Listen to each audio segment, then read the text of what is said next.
तो पहले से तय था, उसी के तहत राज्य निर्वाचन आयोग ने पंचायत चुनाव रद्द कर दिए हैं। और इस खबर पर और अधिक जानकारी देने के लिए जुड़ गए हैं जी मीडिया संवाददाता प्रमोद शर्मा। प्रमोद, उम्मीद थी ही, आधिकारिक ऐलान हो गया है, पंचायत चुनाव रद्द हो गए हैं, लेकिन सियासत बदस्तूर जारी है।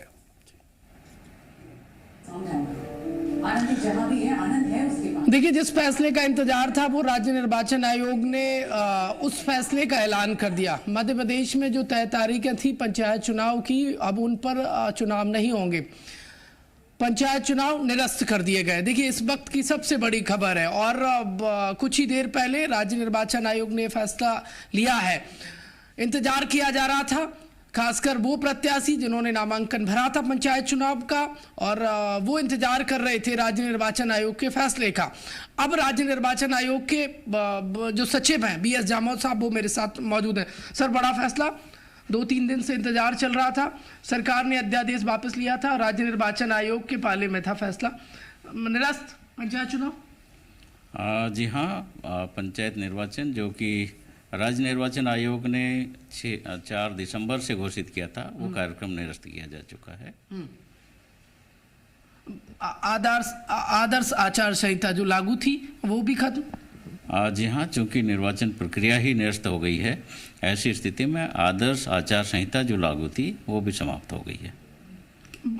जो पंचायत चुनाव निरस्त किए हैं उसकी बड़ी वजह यही है कि जो ऑर्डिनेंस के आधार पर पंचायत चुनाव हो रहे थे वो सरकार ने वापस ले लिया, इसलिए पंचायत चुनाव निरस्त किए गए हैं। जी हाँ, जो पंचायत का निर्वाचन कार्यक्रम जो घोषित हुआ था उसका आधार ही था अध्यादेश की, जो कि 21 नवंबर को राज्य शासन द्वारा लाया गया था।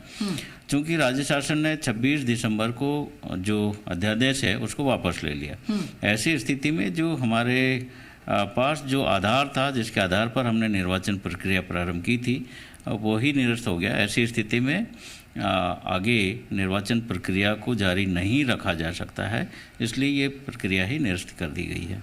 सरकार ने रविवार के दिन फैसला लिया था कि ऑर्डिनेंस को वापस ले लिया और राज्यपाल ने मोहर लगाई।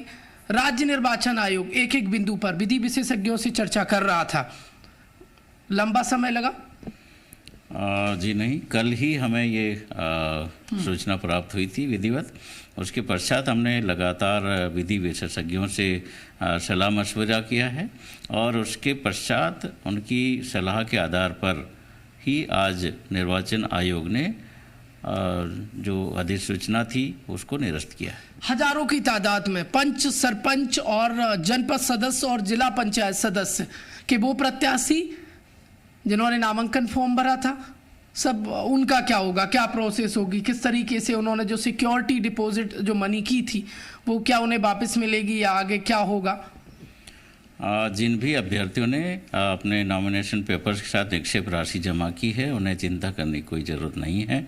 उनकी जो निक्षेप राशि है वो जिस कार्यालय से रिटर्निंग ऑफिसर में के समक्ष जमा की थी, रिटर्निंग ऑफिसर के कार्यालय से उन्हें वापस प्राप्त हो जाएगी।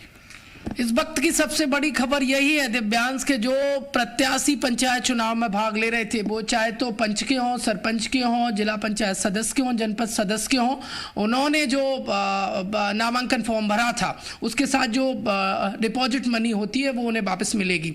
BS जामोद साहब लगातार हमारे साथ बने हुए हैं।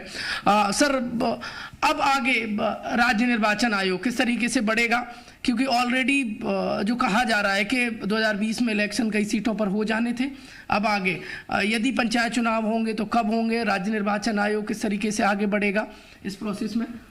देखिए, पंचायतें एक संवैधानिक बॉडी है। 73वें संविधान संशोधन के तहत इनका कार्यकाल 5 वर्ष नियत है। ठीक है। चूँकि हमारे पूरे भारतवर्ष में कोविड जैसी स्थिति निर्मित हुई थी और समय पर निर्वाचन नहीं संपन्न हो पाए थे, अब चूंकि निर्वाचन की प्रक्रिया हमने प्रारंभ की थी, किंतु अब स्थिति भिन्न हो गई है। अब हम प्रयास यही करेंगे कि जितना जल्दी हो निर्वाचन की प्रक्रिया। ठीक है प्रमोद। सर, एक महत्वपूर्ण सवाल है सर, पंचायत प्रति। ठीक है प्रमोद, जानकारी के लिए आपका शुक्रिया। लगातार खबरों में बने रहने के लिए आप हमारे फेसबुक, ट्विटर, इंस्टाग्राम पेज को फॉलो कर सकते हैं और ताज़ा अपडेट्स के लिए हमारे YouTube चैनल जी मध्य प्रदेश छत्तीसगढ़ को सब्सक्राइब कर सकते हैं। बेल आइकन दबाना बिल्कुल ना भूलें।